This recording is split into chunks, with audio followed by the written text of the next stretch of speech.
Welcome to the New World Order Showcase Podcast. Your host, Jill Hart, the coach's Alchemist. Couldn't be more excited to have you join us today. On this podcast, we celebrate the champions of change, the up-and-coming life, health and transformational coaches who are fearlessly stepping forward to make a difference in the world. Get ready for inspiring stories, practical tips, and powerful moments that will motivate you to make a positive change in your life and those around you. We're happy to have you join us on this incredible journey as we dive into the world of life, health, and transformational coaches who are lighting up the path towards a better tomorrow.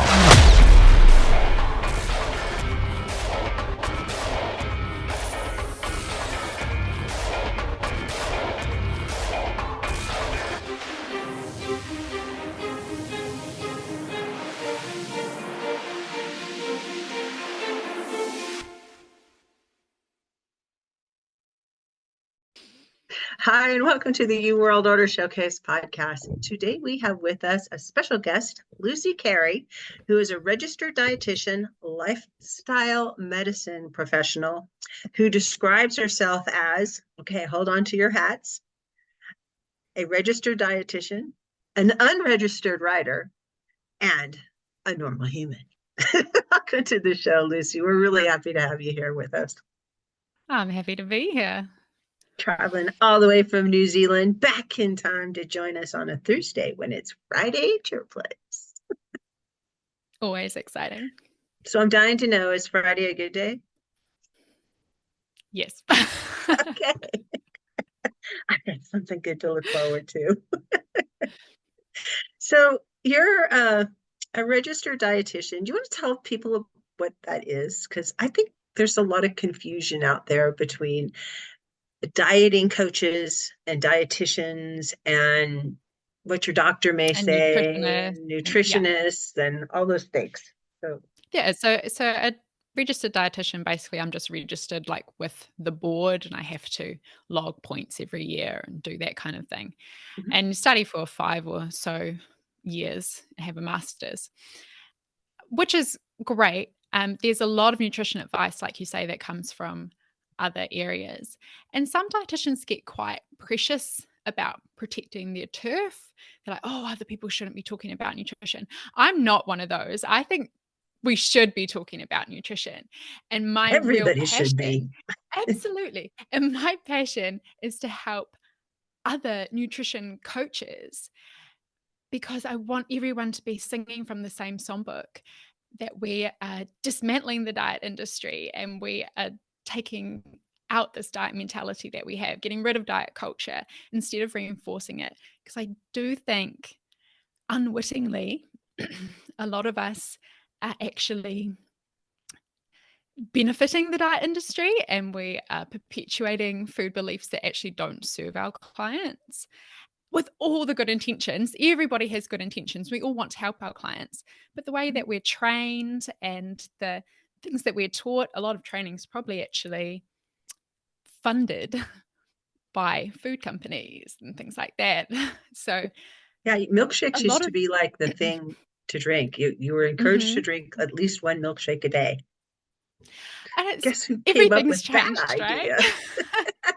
Weeks are good, weeks are bad. Yep, exactly. Milk, it We does the body have good. in New Zealand, we have this my food plate, like a food pyramid kind of Mhm. thing. Yep. And when it came out, it's ridiculous. It has like 8 slices and you can basically just see, oh, yep, these are all the different industries who have paid for their slice of the plate. It is not reflective of health at all and it's super confusing. So I think there's a lot of that going on. But when you're trained like that, it really takes something to get you out of that mindset. And that's where I come in. And it's really in this day and age where so much processed stuff happens and, the microwave culture and fast foods because it's convenient and fast. And people are busy and they don't want to really take time to investigate the ins and outs of things. I think having having conversations about food, what is food, and food preparation, and what your plate really should look like. And should you even have a plate? Yeah, absolutely. They're all good questions because what we see a lot is that we have this calories in, calories out mindset, right? So we're kind of like, oh, it doesn't matter what we eat as long as we do enough exercise. And where that puts a lot of our clients is in this starve binge cycle, which I think everybody's familiar with this, right? So that we are like, oh, we're going to be healthy. I'm going to lose weight. I'm going to be really good. So I'm just not going to eat a lot, or I'm going to really restrict what I'm eating. I'm not going to allow any junk food. I'm only allowed healthy food. And it puts us in this all or nothing mindset. So when you can't sustain that kind of really restrictive diet, you might go to the cupboard and say, oh, yeah, I'll just have one cookie, and it never ends at one, right? Because as soon as you eat it, it's what I call the fuck it effect. So you usually have a cookie and then you go, oh, fuck it, the diet's ruined. And then you eat all the cookies, right? And you completely binge out on them and you feel guilty and ashamed. And then you go, okay, I'm going to restart on Monday. On Monday, I'm going to be really good. And you just get stuck in this starve binge. And your mental health is getting worse and worse the whole time as well, because you think it's your fault. How many times have I said to a client, did your diet work? And they say, yeah, it worked because I lost weight. I think, did you keep that weight off? So, no, because I didn't have the self-control. Like, no. This diet didn't work because it's not meant to work. Diet industry is making money not from you doing the diet once and it working. They're making money off you doing it over and over and over again. It's designed to fail. It's not your lack of self-control, it's the diet itself. And that's a real mind flip for a lot of people. And a lot of people equate losing weight with getting healthy. And that's kind of the wrong attitude to have, in my opinion. Absolutely, I agree. I think for a lot of people, losing weight is beneficial for their health, yes. Yeah. But I strongly believe, like to my core, that focusing on weight loss is very detrimental because it puts you in this all or nothing mindset. And it puts so much emphasis on the scales that you could be sleeping better, just more energy, more vitality, feeling really good. But if this number on the scale hasn't shifted, that's when you go, oh, it didn't work, and you give up. And your body retains water different times of the month, and Mm-hmm. different times of the day when you weigh yourself, you're going to weigh differently. And women are different than men when it comes to how we hold onto weight and when we hold on to weight. And if you're just looking at a number on the scale, it's really not telling you anything.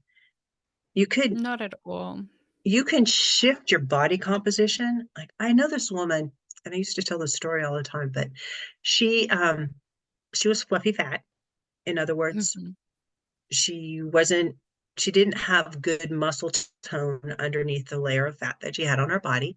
So she wasn't really fat. She weighed like 145 pounds. And she's like, okay, I'm not going to eat and I'm going to exercise like crazy, which really stresses your body out more than anything else. And your body will just hang on to the weight. And she did this for like 6 or 8 weeks. And she actually ended up in a worse situation than she was in when she first started. So she decides to hire a coach. And the coaches said the first thing he says to her is, girl, you got to eat. And she went on to win some bodybuilding competitions, and she didn't lose any weight. That is a coach after my own heart, because so many times we see this, we call it the J curve of dieting, right? You start off usually just a fairly normal weight, just kind of average Joe. And then when you go on the diet, you lose the weight.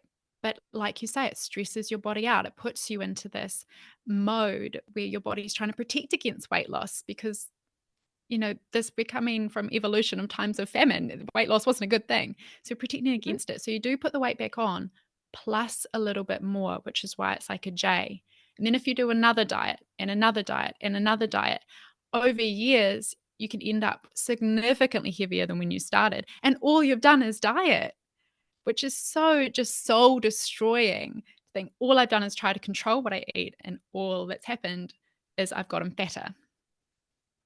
And when you start shrinking down the number of calories that you put into your body resets. So it only needs a smaller amount because it starts shutting off different things that, okay, so we're only getting X number of calories now. So no more daydreaming. That's out of the window. We can't let you do that because you're not giving us enough calories to like operate the rest of the machinery in here. So, I'm sure it's something else, but we'll just put daydreaming in there because I'm Could be anything, right? Yeah. Absolutely. And if you've ever heard of the Minnesota starvation experiment, this is so fascinating. This was back in World War II, right? Mhm. With men who were conscientious objectors to the war. And so they volunteered to be starved. Now, the goal of the study was, everyone was on rations during wartime, and how were we going to refeed people safely? So they were all had their calories kind of cut in half, and they were starved for like 6 months, semi-starved. They were fed, just not enough. Not very And they were much. all fit, healthy young men when they started. And what happened is they started to develop eating disorder behavior, right? So they started getting obsessed with their bodies and like reading cookbooks. One dude actually took his girlfriend out to dinner to watch her eat. I do believe she was so uncomfortable that she couldn't go through with it. But they're all these weird things. And one guy actually chopped off 3 fingers while chopping wood, and then he couldn't say whether he had done it on purpose or not, because did he want out of the experiment, or was it an accident? Nobody knows. It just, things got really weird. And I think what that really flipped on its head is we think, oh, people with eating disorders, they're just messed up and it manifests in food. But actually, when you've been heavily restricted in food, that's creating this disorder in your mind. And the absolutely fascinating thing about this was that they were on about 1,500 calories a day, and a lot of popular diets go down to 1,200 calories. So this is, we are doing to ourselves with these diets what these men did in a science experiment, and see how much it messed them up. Like, we're expecting, oh, we're just going to be happy and healthy and good. Absolutely not. 1,200 calories is what a toddler should eat, not what like a actual grown adult adult. real person should have. Yeah. And it messes with your ability to think rationally. I mean, you just Mm-hmm. gave an example of that, but how many times have we gone on diets that were really restrictive and we don't really pay attention to how we're thinking about even everyday things, and you're operating heavy machinery. Even driving a car is a big deal. A lot of us who've driven for a long time, we don't think about it, but when you get in the car and you haven't eaten enough, I think there should be like the don't drive hungry Oh, slogans absolutely. out there. The first diet I ever tried, I was about 18, and I heard this ad on the radio, and I think it was Beyonce who was advertising the lemon detox diet, which was Mhm. just like drinking this disgusting lemon flavored drink. And that's all you had for like 10 days. You just drunk this like watery, lemony thing. It was very gross. And I lasted less than 24 hours because I went to work and I almost fainted. Of course I did. I was 18. I was a dancer. I needed calories. I needed fuel in A the lot of tank. calories Yeah, at but that age. the good thing for me was that that diet was so extreme that I could see that it was bullshit. But a lot of the diets that people go on aren't quite that extreme. And so they don't see that it's bullshit. They think it's some kind of something wrong with them that they couldn't stick with it. That I didn't have the willpower. It's my fault I didn't lose weight. And they don't actually see that it's the diet's fault. So there's a lot of healing that we need to do with a lot of our clients, healing their relationship with food and their body. And their body. Because, sometimes your body just looks like what your body looks like, and it's not going to look any different if you take a lot of the fat off of it. And, No. women were designed to have a certain amount of fat on their bodies to begin with. We went through a period of time where women tried to look like little boys. Absolutely. And it was weird, right? Yeah, it was really Yeah. weird. And looking back, it's like, God, I know I felt for it too. And we have to remember this isn't just women either. That's who we tend to think of because it's more open that women do a lot of dieting. But so many men, diet culture affects them too. My 5-year-old son was reading a book about superheroes and he said to me, Mummy, I want big muscles like this when I grow up. And I was like, terrified. Like, you're going to get body dysmorphia. Like, people don't look like this. People just don't look like Thor in real life. And it's really interesting when you go back and look at a Batman toy from the 1960s, they have like a dad bod. And then the 2024 version is like so ripped. This Batman must be on steroids and diuretics. Like, there's just no way that a real person looks like that. And so I had this conversation with my 5-year-old, which seems so young to be talking about this, but he needs to know that's not real. Like, men don't actually look like that. You can be strong and it's good to want to be strong and that's great, Mhm. but it shouldn't be about how you look. It shouldn't be about having huge muscles. And then he said, yeah, because if you didn't have any fat, you'd cuddle your mummy and you'd be too hard and she'd say, ouch. So I was like, yes, Love you that. can It's so do true. that so that you can be cuddly. Yes. So Yeah.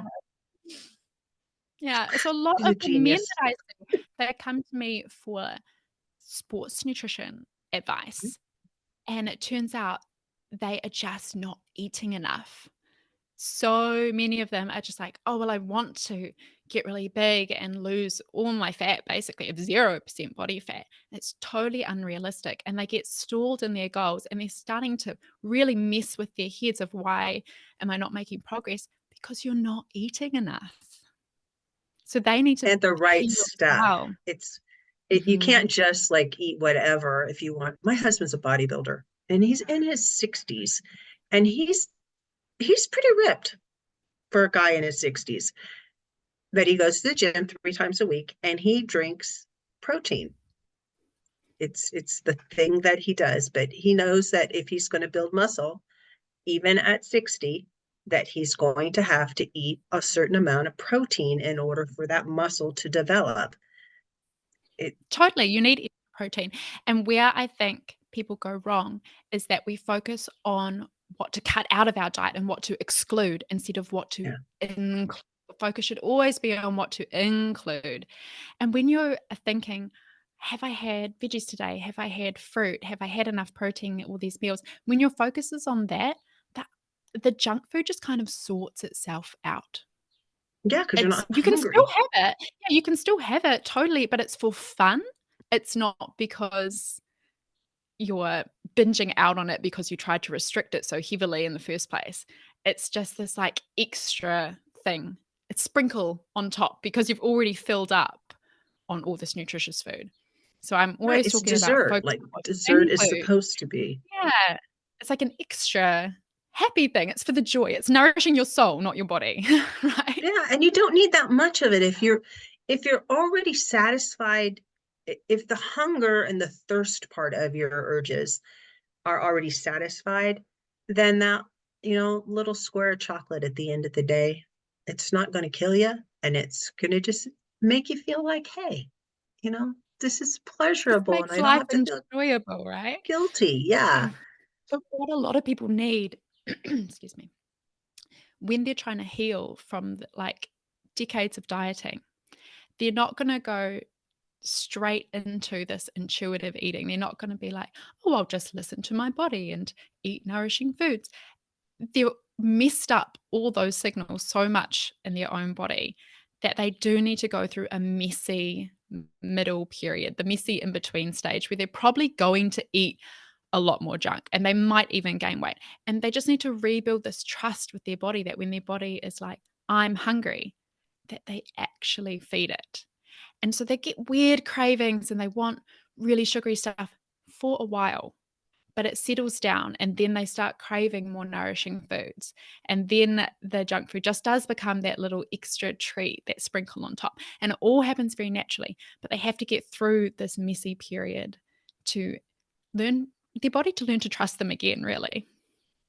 Yeah. And I think a lot of it has to do with mindset too. There's Mm-hmm. that a thought component that we have different relationships with foods, and we have thoughts around how food should be, or when it should be, or how much we should be eating. And they get all jumbled up the older you get, and the more you've heard the different versions of things, and the more diets you've tried. It's just like you have this big jumbled mess in your mind about, and it's often conflicting about what you should and shouldn't do.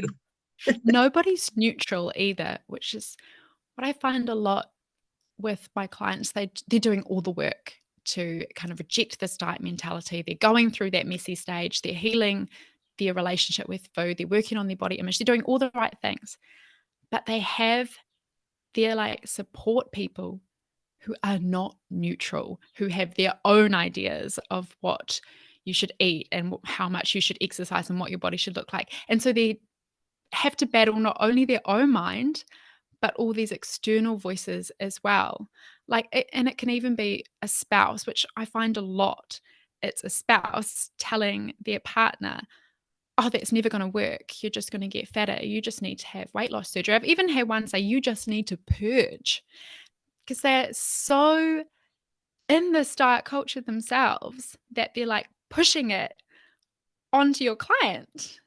And so your client's doing this makes the battle 10 times harder, because they have to deal not only with their own thoughts, but with other people as well.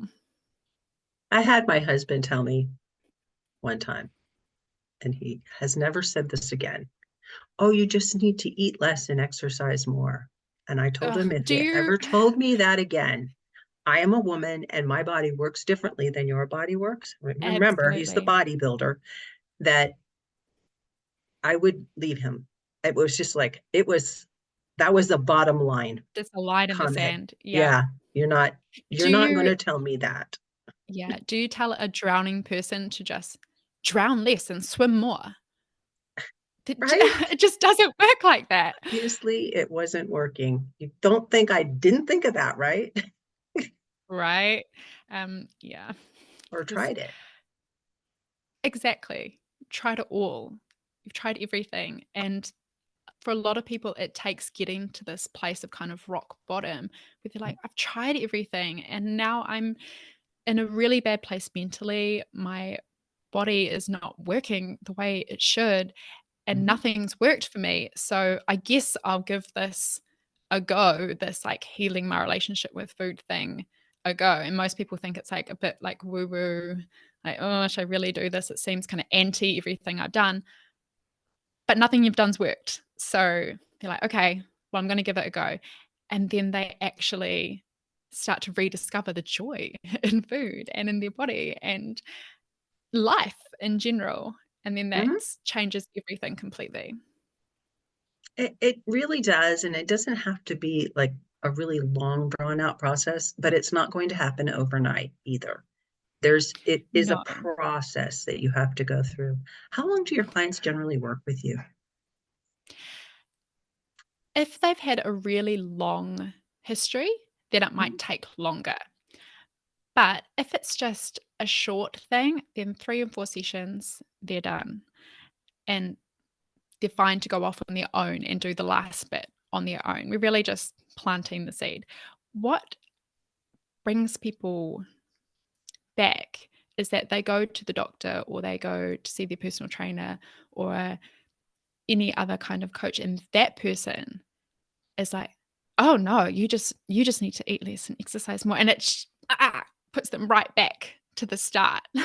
So that's what I want to prevent, because if you can just heal that relationship with food, you start eating more intuitively, everything's better, your body composition starts changing naturally, it's all smooth sailing. But it's when we get this the doctor weighing you and saying, oh no, you need to lose weight, that puts people back. or their personal trainer says, oh, if you want to shift fat, then you're going to have to cut out this and this and this and this from your diet. That puts people back. So that's when they have to start again. So that's the really heartbreaking bit. So I want everyone to be dismantling the diet industry, not boosting it up. I'm with you. Yeah. So do you help people generally one-on-one? Do you help coaches? Who is your target audience, really? I guess I should ask it that way.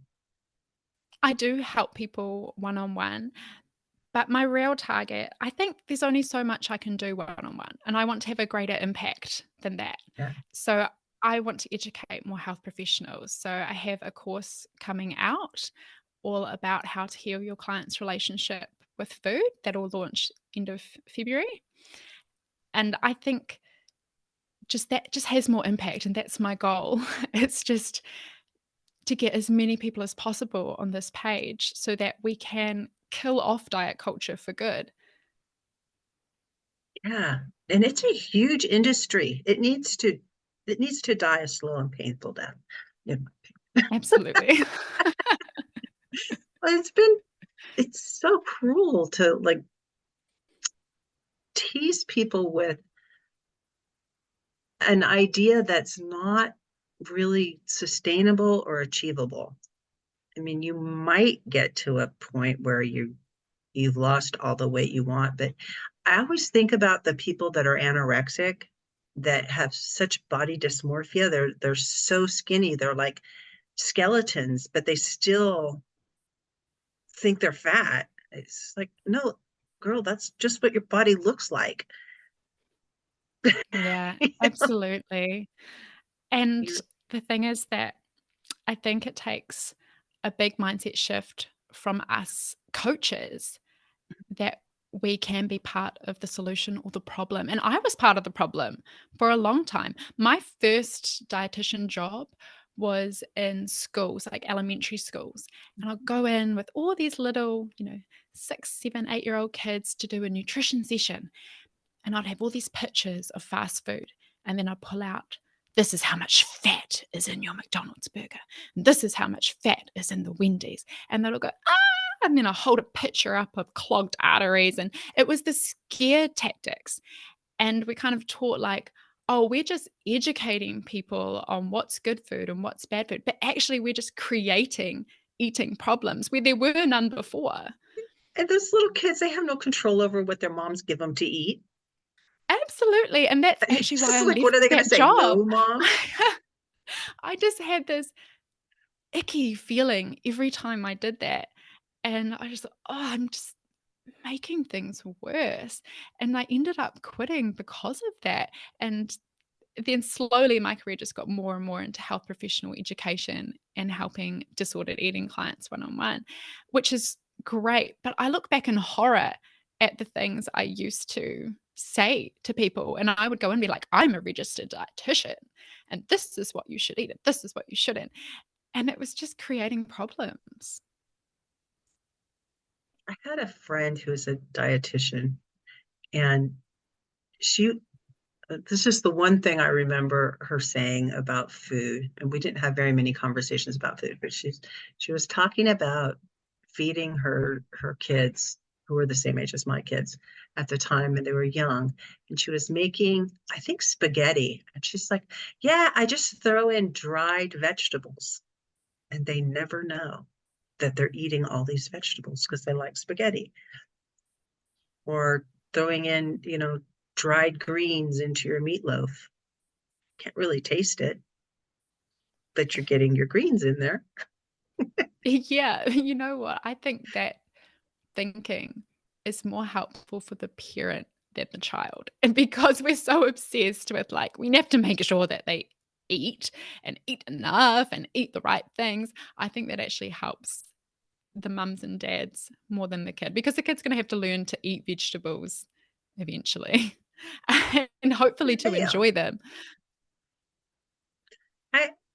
As a parent who's had a lot of kids and watched different ways kids eat over the years, I do notice that if you kind of leave kids alone and you let them eat what they want to eat, then they'll eat the amount that they want to eat. If you present the things that they should eat, but you don't make a big deal about it, eventually they may decide that they'll try it, but not because you said you have to eat all of the salad on your plate, or you have to eat all of the green beans, or the all of the whatever.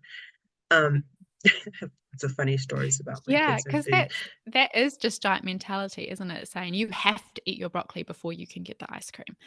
But Yeah. like you say, we call it the division of responsibility, right? So the parent is in charge of what and where and when you're going to eat, but the child is in charge of how much. So that's not to be taken lightly. You're still presenting good food to Mhm. them, and sometimes some junk food as well, because they're not going to avoid that forever. So we do need to learn how to eat it and not have it be this huge deal to them that they binge on Mhm. it. But if you present that to them, like you say, they usually just sort themselves out. We don't know how much they need today. Are they having a growth spurt? Are they not? Are they running around heaps? Are they not? We don't know. They're the only ones that know. But I think we often push kids like, oh, you've had enough. No more for you. Or like, no, you have to eat more. You have to eat more. Or you haven't had anything to eat. We're shoving spoons at them, and we're just telling them, you can't trust your body. And we're setting them up from a really young age to be lifelong dieters because they don't trust their body and that it knows how much to eat. Yeah. I can see that a lot. It is It's heartbreaking. like, I think it's Weight Watchers who rebranded to be WW because I think they're probably trying to get away from the word weight that wasn't trendy. But they launched this huge kids program, like WW Kids, whatever. And it's basically like they have to wear like a little Fitbit, I think. And part of this program, I was looking it up online. They say that kids shouldn't have avocado or nuts because they're too high in calories. What? They're just it's trying to like actual, get their hooks into the little ones so that ooh. they can have them as a customer for life. And then they have all this processed crap that's not really food that they No. And you pay a lot decide of money for it. yeah. My dad used to call it cardboard food. My Yep. dad, who's a really good cook. And the And shakes and the teaching, bars and all that stuff. yeah, that's not really, It's not real that's not how food. we were designed to eat. We were designed to eat food. Maybe you pick an apple off a tree and eat that. Yeah. That's fast I food. A lot of the emphasis, we put it on what we eat. And that's how I was trained. It's how most of us were, this huge thing Mhm. of what do you eat? What do you eat? But we need to think of how you eat it as well. Are you sitting down at a table sharing food with your family? Because that has health benefits in itself. Are you like Mhm. eating your salad alone in your car? Like, it's pretty sad. But are you sharing a pizza with your family? That's actually going to bring probably more health benefits than the salad alone, because we know that um, teenagers will have less symptoms of depression and less suicidal ideation when they eat together with a family. All this kind of stuff comes into play. So I think we do need to think about how we're eating, not just what we're putting in our mouths. And there's studies around how you feel when you're eating something. Like Hmm. there's less chance that if you're eating that slice of chocolate cake and you're really enjoying it and you're not worrying about the calories in it, you're just having a great time and you're with family and you're celebrating something, that is not as likely to make you fat as eating that same piece of cake and thinking, oh God, I shouldn't be eating this. This is terrible. Exactly. And it, it's the same calories, same cake, but it has a different Calories are so result overrated. in your I care body. I care far more about the intention behind what you're eating than what it actually is that you're eating, because I think that makes such a difference. I couldn't agree with you more. It's really huge. And just giving yourself permission to be a human, a real human who like Yeah. I don't enjoys think I've life. had probably only a handful of clients who have ever come to me who haven't cried when I've just said that, you have permission to eat and to enjoy it and to be happy. And it's just breaks them down to think, oh, I can actually enjoy food. I can actually not have to restrict myself all the time. It's a huge, huge barrier that gets broken for them when they give themselves permission to eat. Yeah. It's really kind of sad that we've reached that point in our civilization where we have to tell people they have permission to eat and to feel good about it and to enjoy Absolutely. I it. think as humans, we tend to think we know better than nature, right? We we're always like, Sorry, oh no, we have to rolling do my this, we have eyes. to do that, we have to do this. Okay, you're already like evolution over hundreds of thousands of years has already sorted this shit out, and we're just stuffing it up. Yeah, we don't really need to have better ideas. We can just go with the old ideas that did work, they got us here. Exactly. And creating, the food that we had up to this point is good. Maybe we don't need to look at some of these other alternatives that people are coming up with, like, making bug burgers. I There are know. cultures Of that course. eat bugs, but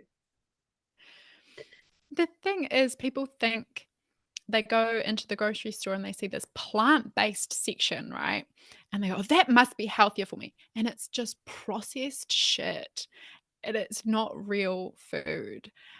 But it yeah, has this great plants do marketing not come spin. in a burger shape, okay?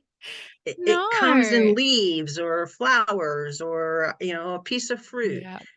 or The bark. more the Yeah, more natural it is and the more you're cooking it yourself, the better it's gonna be. That's not to say we're not gonna have some processed stuff because everybody is time poor and stressed out, and we're gonna do that for cheese is sure. processed.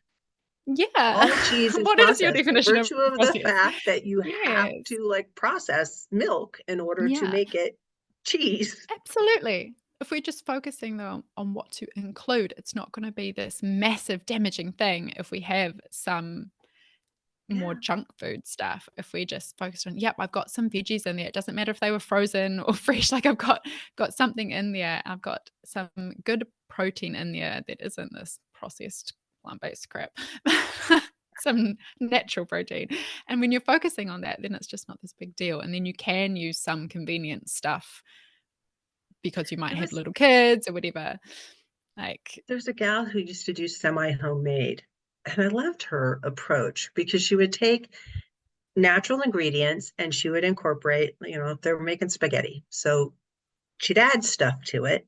But, she mhm. started with the jar of spaghetti that, Ragu or Progresso or whoever spent days and days, simmering down those tomatoes to make it yummy and threw a bunch of sugar in there because, everybody loves sugar.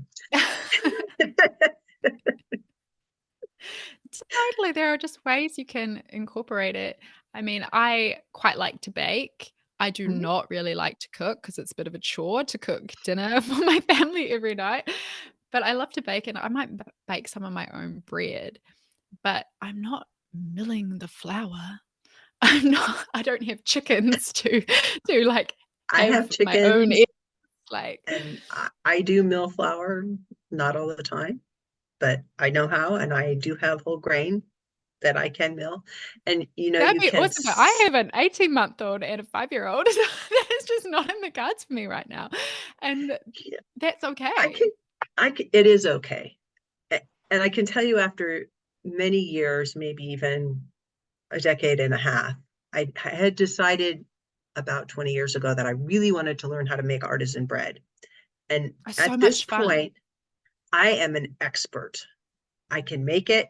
It doesn't take me any time at all. I have this yeast that I've been growing for a long time. It's a sourdough, and I make amazing artisan bread every single time I make a loaf. I It's love it, and you perfect. know what? The act of baking boost your creativity. You do something from start to finish. The act of baking is good for your well-being in itself. It doesn't matter if you are baking perfect artisan bread or if you're baking brownies, but if you're making something, that is good for your well-being.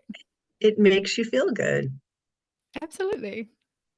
And it makes you feel accomplished as you learn how to do these different skills when it comes to cooking and baking. And you can try different stuff. Sometimes things aren't going to work out the way you intended. And we're not all sometimes they're Gordon Ramsay. That's okay. Yeah. I'm sure even Gordon Ramsay screws up every once in a while. I'm sure. We have this idea though, because we are on Instagram and YouTube, we have this idea that we have to be this perfect celebrity chef every time we make something. It's not the case. And you can do this half homemade and it's edible. It'll do. Like it's good enough. It's good enough to eat and that's all right. Yeah. And everything you make doesn't have to take hours and hours of preparation. It doesn't have to suck up your whole life. It's okay. No, if we're focusing on leftovers, how we're eating that food, if we're sitting down with our families and eating that food together and enjoying the conversation together, if we're focusing on including some good nutritious stuff in there, it doesn't all have to be great, but if we're including good stuff in there and we're eating this guilt-free with no messed up ideas in our mind that we've already gone over our calories for the day or anything like that, then it's healthy, right? That is the most healthy it can be. I love that. So I know you offer a quiz for people who visit your website, and we will put the link to your website below, but you want to tell them what your website is right now? Yes, my website is eattypelive.com. And so you have a quiz. This is, are you benefiting or dismantling the diet industry? You want to talk about that for just a second? Yeah, so this is for nutrition coaches. If you do any kind of nutrition consultations with clients, are you actually unintentionally perpetuating this diet mentality? Or are you all over it, saying all the right things? Because I don't think even I say all the right things all the time. Everybody slips up. And it's a really good reminder, even if you're all about intuitive eating and your practice is all about that, it's a good reminder to us to just do this refresher. When somebody asks us if carbs are bad for us, what are we going to say? And so it's just really quick. It's 6 questions.